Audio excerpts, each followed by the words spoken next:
Satu kegembiraan untuk saya bila penyimpanan emas di bawah bimbingan saya berjaya withdraw emas fizikal daripada hasil tabungan emas di akaun emas Get Public Gold. Ada yang withdraw 10 dinar, ada yang 5 gram, 10 gram dan mostly ramai yang suka withdraw item 1 dinar.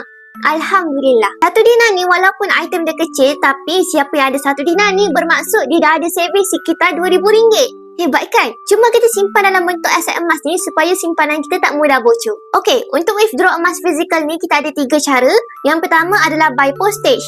Emas yang berat kurang daripada 22 gram, Public Gold akan postkan ke rumah kita. Postage berinsurans. Kalau hilang ke apa, Public Gold akan gantikan dengan yang baru. But so far, semua emas penyimpanan emas saya selamat sampai ke rumah. Yang kedua, by appointment. Emas yang berat lebih 22 gram ataupun 5 dinar, perlu buat appointment dan boleh pilih nak pick up dekat mana-mana cawangan Public Gold yang berdekatan. Yang ketiga, melalui ATM machine Public Gold. Untuk item emas yang sekecil 0.5 gram sehinggalah 5 gram, boleh withdraw di mana-mana ATM machine Public Gold yang berdekatan. Kita sudah ada 50 mesin emas. Tuan-puan boleh dapatkan lokasi melalui apps Public Gold. Tekan Find Us, pilih Our ATM. Untuk beli item lebih daripada 10 gram seperti 5 dinar, 50 gram, 10 dinar dan sebagainya, hanya boleh withdraw melalui ATM machine di Menara Public Gold sahaja.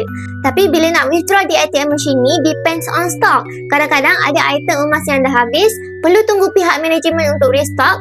Dan juga design 1 gram dekat ATM machine ni agak limited berbanding kita withdraw daripada apps Public Gold dan Public Gold akan postkan. Dapat sesuatu?